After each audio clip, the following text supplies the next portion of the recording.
Good morning, beautiful people. For today's video, we are going to cook the best beef ossobuco recipe.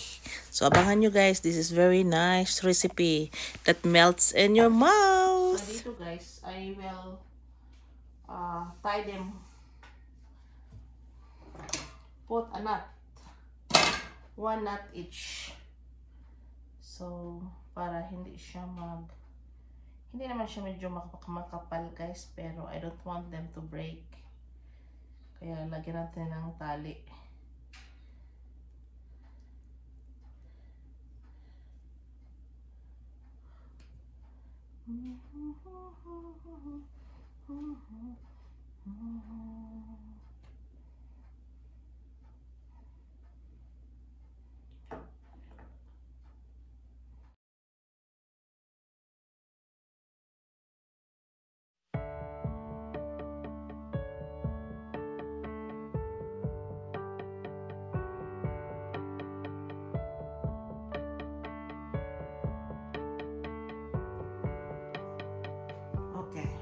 So, lagyan natin siya ng konting asin. Ito yung gagawin natin guys. Konting asin. Tapos pepper. Brown black pepper.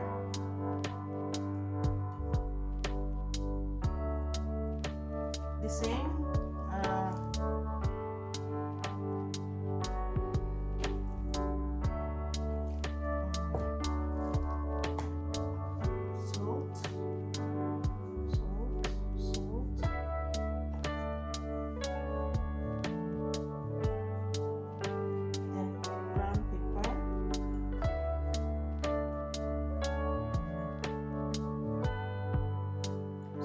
So we're going to dip this one to our flour around.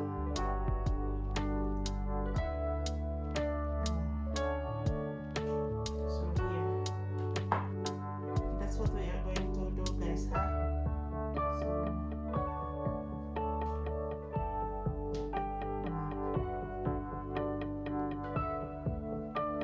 Sometimes yung pantali ay lumalabas kasi yung okay. The same lang.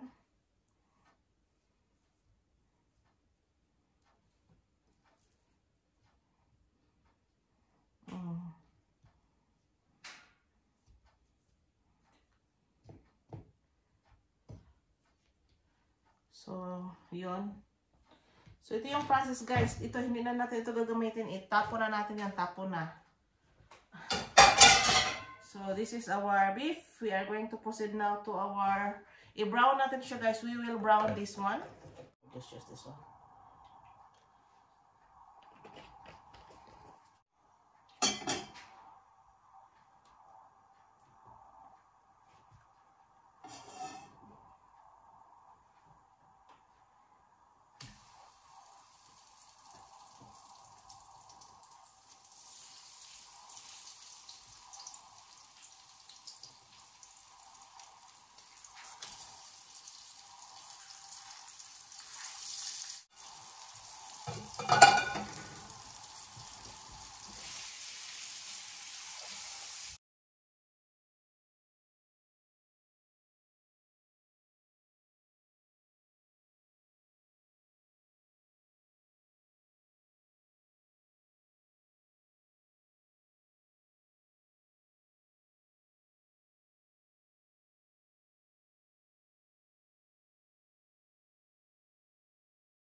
Since na-brown na natin guys ang ating meat, so now we are going to slice our vegetables.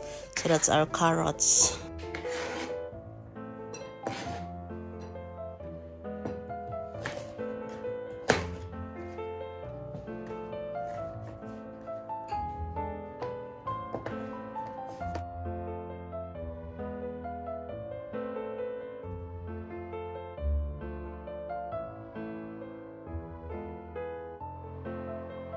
The last is our garlic.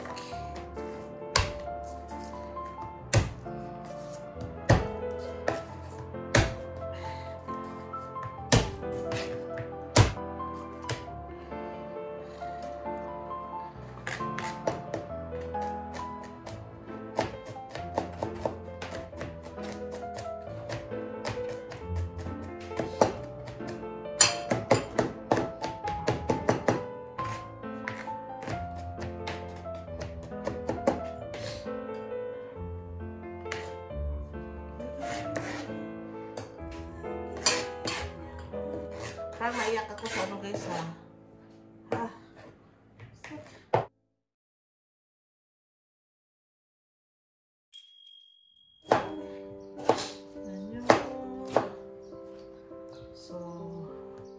So ito yung ating thyme. Ito yung ating rosemary and our thyme.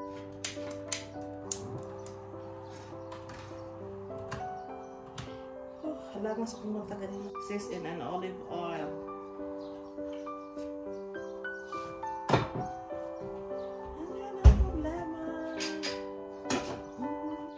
Put my garlic guys kahit hindi pa masyadong mainit ang ating oil para mag-add siya ng flavor.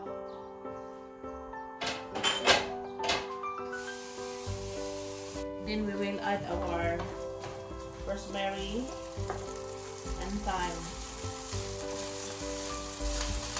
Para lang mag-flavor guys, hindi natin yan siya i-ano ha.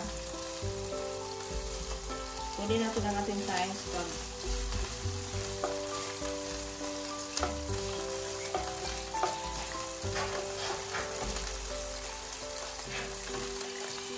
isusunod natin guys ang ating onion.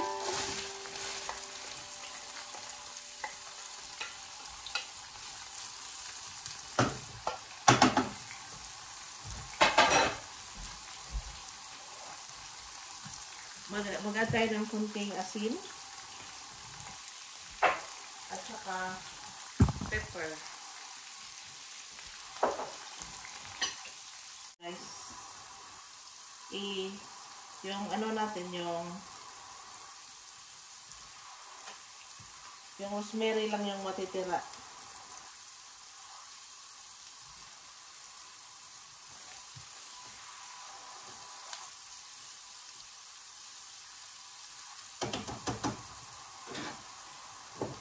Carrots, our celery,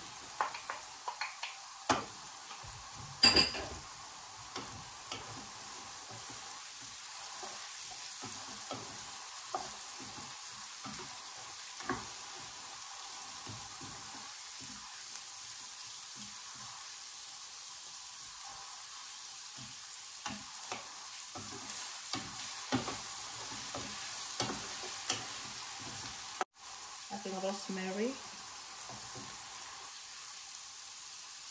Yun siya masyadong mainit.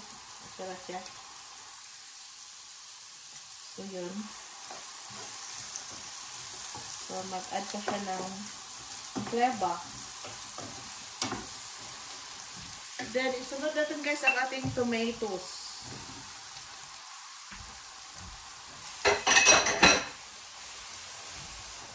Kung wala kayong tomatoes, you can use tomato paste.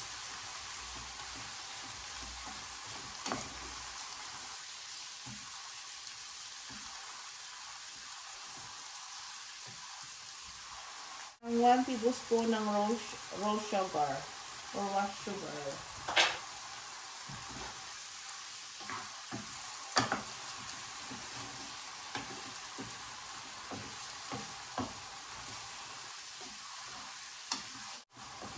Red wine.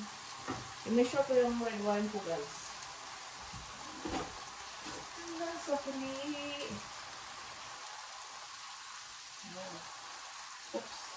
exactly 1 cup of red wine.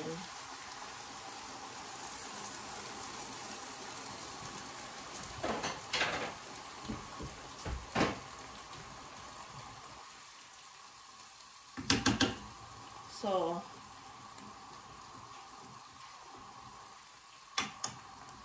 isimmer natin guys hanggang mag-reduce ang kanyang sauce, okay?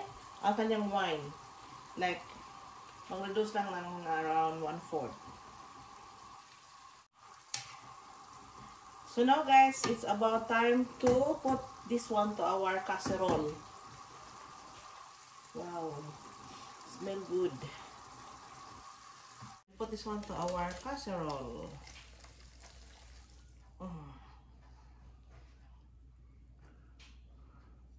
Kailangan simutin. Wow. So then guys, we are going to add our beef. Sana magkasya.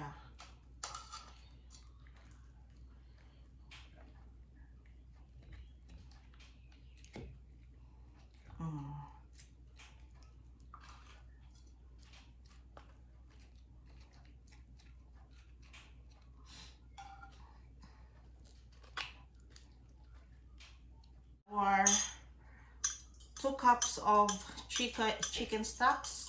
So nilagyan ang ating 2 cups of hot water, nilagyan ko siya ng 2 chicken cubes. So ito na siya. Ilagay natin siya dito.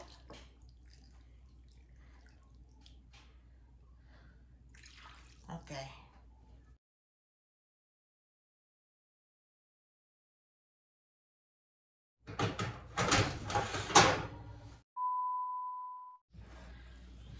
Guys, this is very hot, as in H-O-A-H-O-T, hot.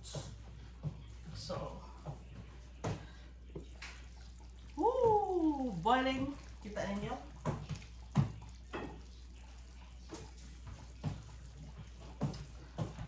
So, nakita ninyo guys, it's boiling. So,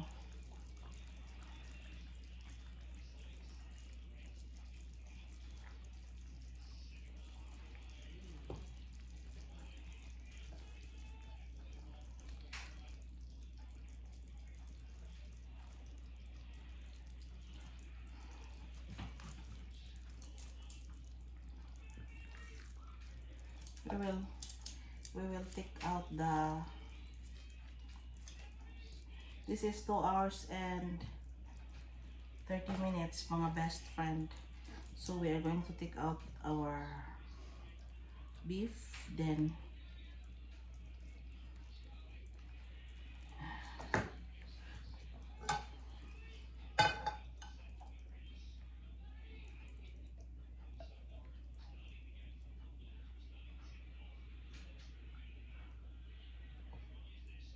I think we have to balance big and small because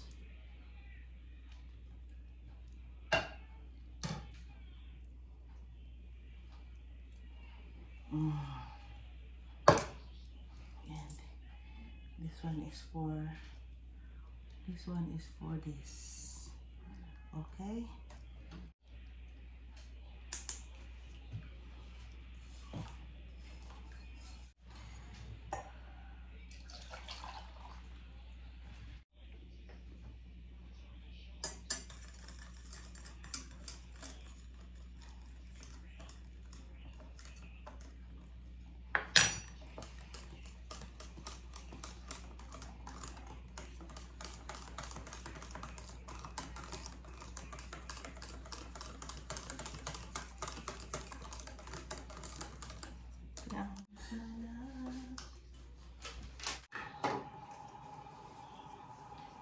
Salt and pepper.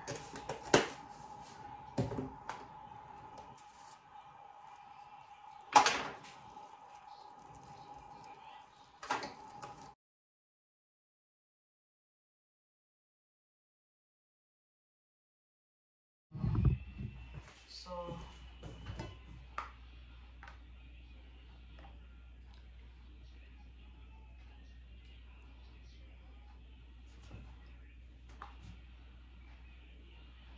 So guys, this is now our ossobuco.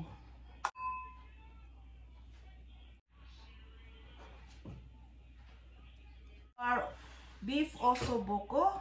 So if you haven't subscribed yet to Tess Home, please consider subscribing. So thank you for watching, everybody. So this is now our final product from my kitchen to yours. Thank you for watching. So guys, ito na yung aming dinner for tonight.